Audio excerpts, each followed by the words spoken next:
प्रद्युमन जी, राजस्थान में 25 सीटों पे चुनाव लोकसभा के हो रहे हैं। 12 सीटों पे चुनाव 19 अप्रैल को हो चुके हैं। बाकी की जो 13 सीटें हैं उनमें 26 अप्रैल को राजस्थान में चुनाव होने हैं। कांग्रेस पार्टी की शानदार तैयारियां हैं। कांग्रेस पार्टी के मंडल अध्यक्ष, वार्ड अध्यक्ष, ब्लॉक अध्यक्ष, जिला अध्यक्ष और प्रदेश अध्यक्ष स्वयं, इन सबको लेकर के राजस्थान में लगातार दौरे कर रहे हैं। हमने 25 की 25 सीटों पर शानदार तैयारी की है। जो बाकी 13 सीटें हैं उन पे हमारी कैंपेन चल रहा है। राजस्थान के लोकप्रिय मुख्यमंत्री जो रहे हुए हैं आदरणीय अशोक गहलोत जी, आदरणीय सचिन पायलट जी, गोविंद सिंह डोटासरा जी, आदरणीय रंधावा साहब, तमाम नेता लगातार बाकी 13 सीटों पर लगातार जा रहे हैं, कैंपेन कर रहे हैं और भारतीय जनता पार्टी को पटकने देने के लिए हमारे 13 की तरह योद्धा तैयार है।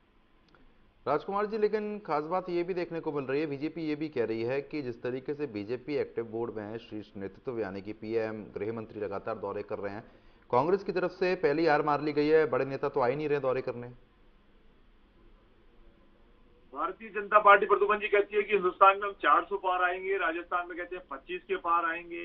ये सबसे बड़ी इनकी गारंटी की पोल तो अभी 2 दिन पहले राजस्थान में चुनाव हुए थे 12 सीटों पर 19 अप्रैल को। राजस्थान के अंदर ये पहला विचित्र चुनाव हुआ है जिसमें राजस्थान की जनता भारतीय जनता पार्टी की गारंटी को ठुकराते हुए वोट डालने नहीं गई है। भारतीय जनता पार्टी के जितने भी फॉलोअर्स थे, मतदाता थे, वो भारतीय जनता पार्टी को पिछली 12 सीटों पर 19 अप्रैल को वोट डालने नहीं आए। कल देश के प्रधानमंत्री ने भी एक चिंता व्यक्त की थी। तो भारतीय जनता पार्टी जब 400 पार आ रही है तो फिर चुनाव क्यों करा रहे हो? और राजस्थान में 25 की 25 सीटें आ रही है तो फिर भारतीय जनता पार्टी, देश के प्रधानमंत्री सहित पूरा मंत्रिमंडल परेशान क्यों हो रहा है? जो कांग्रेस के नेताओं को तोड़ तोड़ के अपनी पार्टी में शामिल कर रहे हो, आपको तो उम्मीदवार ही नहीं मिल रहे हैं। आपने बांसवाड़ा सीट पे तो हमारे उम्मीदवार को तोड़ करके आपने वहां शामिल किया है कांग्रेस में, कांग्रेस के नेता को शामिल किया है भारतीय जनता पार्टी में, फिर आपने उनको लोकसभा से टिकट दिया है।